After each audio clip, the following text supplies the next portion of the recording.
Assalamualaikum warahmatullahi wabarakatuh. Selamat pagi teman-teman semuanya. Perkenalkan, nama saya Muhammad Rizky Purwananjili. Saya mahasiswa jurusan Pendidikan Sejarah, Fakultas Keguruan dan Ilmu Pendidikan, Universitas Sultan Ageng Tirtayasa. Saat ini saya sedang mengampu mata kuliah Historiografi yang diampu oleh Ibu Yuni Maryuni dan Bapak Ari Permana Putra MPD.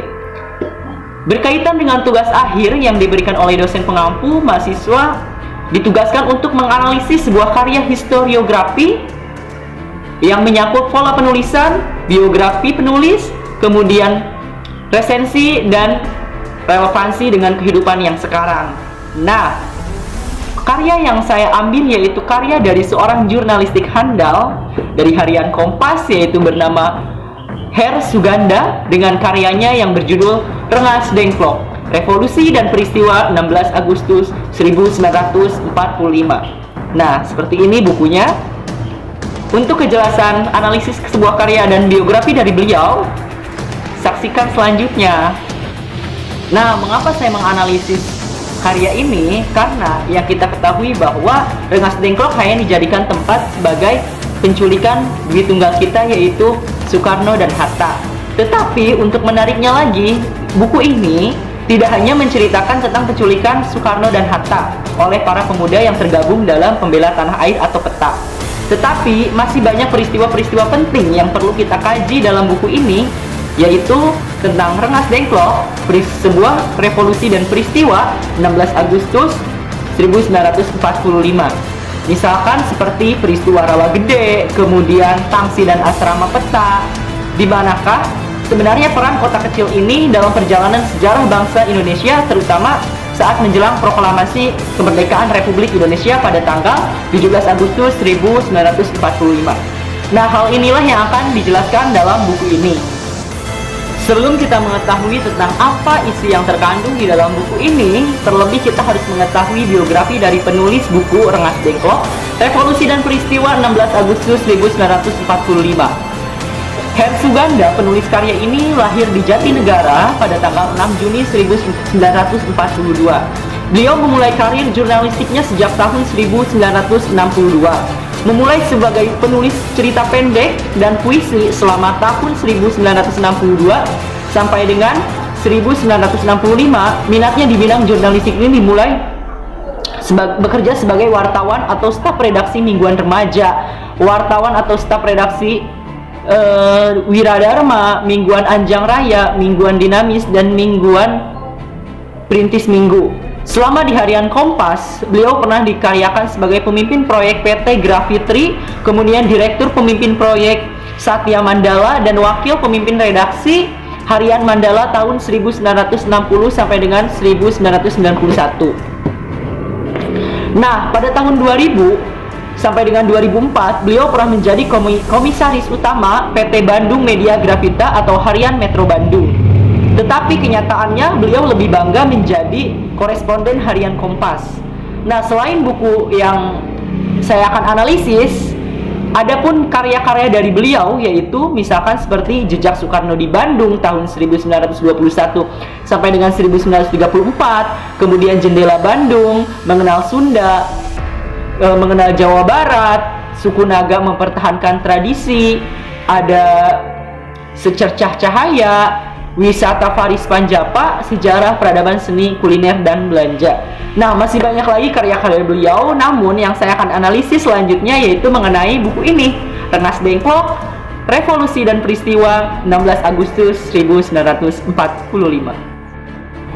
Buku yang berjudul Rengas Dengklok, Revolusi dan Peristiwa 16 Agustus 1945, karya dari Her Suganda ini diterbitkan oleh Kompas di Jakarta pada tahun 2009 dengan tebal halaman yaitu 242 halaman.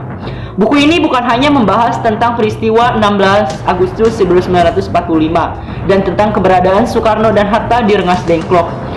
Tetapi di dalam buku ini, beliau menceritakan juga mengungkap berbagai peristiwa lain seperti pembantaian ratusan warga desa di Rawa Gede, kemudian oleh pasukan Belanda pada tanggal 9 Desember 1947, dari aspek geografi masa lalu daerah Rengas Dengklok melalui peninggalan Purbakala, kemudian Tangsi, dan asrama prajurit PETA di Rengas Dengklok sekitar tahun 1945. Di dalam buku ini juga penulis menggali berbagai aspek sejarah, sosial, dan ekonomi Rengas Dengklok, di mana sebagai daerah penghasil beras utama di Karawang dan Jawa Barat, dikenal dengan istilah lumbung. Di sini sejumlah nama tokoh lokal yang sebelumnya tak pernah dikenal pun bermunculan. Nah, sebenarnya buku ini tuh merupakan buku riwayat yang ditulis secara populer, sehingga keberadaannya lebih merupakan kisah perjalanan dari sebuah kota atau wilayah dengan latar belakang sejarah lokal yang mewarnai perjuangan masyarakatnya, baik dalam memperjuangkan kemerdekaan maupun kehidupan sosial masyarakat di kota kecil Karawang, yaitu Rengas Dengklok. Nah, adapun pola penulisan dalam buku ini ternyata bukan buku sejarah yang ditulis berdasarkan metodologi sejarah, tetapi sifatnya kronologis, terutama peristiwa yang terjadi sehari menjelang kemerdekaan, yaitu tanggal 16 Agustus 1945 di Rengas Dengklok.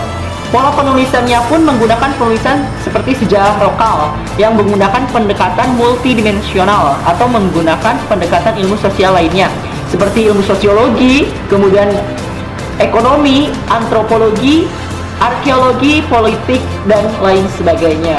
Banyak sekali peristiwa-peristiwa penting di dalam buku ini yang harus kita kaji, yang setelah saya analisis ternyata bukan hanya yang kita kenal sebagai penculikan Soekarno dan Hatta, tetapi masih banyak. Jauh dari itu, asal muasal dari kata Rengas Dengklok, seperti rengas, ada pohon rengas yang ngedengklok, itu asal katanya dari sini.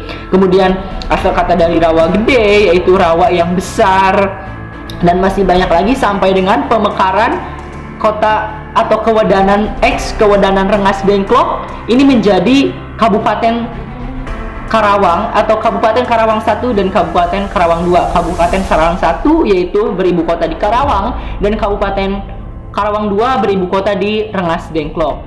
Nah, yang perlu kita ketahui lagi, di dalam buku ini penulis Hersuganda juga meletakkan kota kecil ini, yaitu Rengas Dengklok, sebagai pusat pusaran sejarah bangsa Indonesia.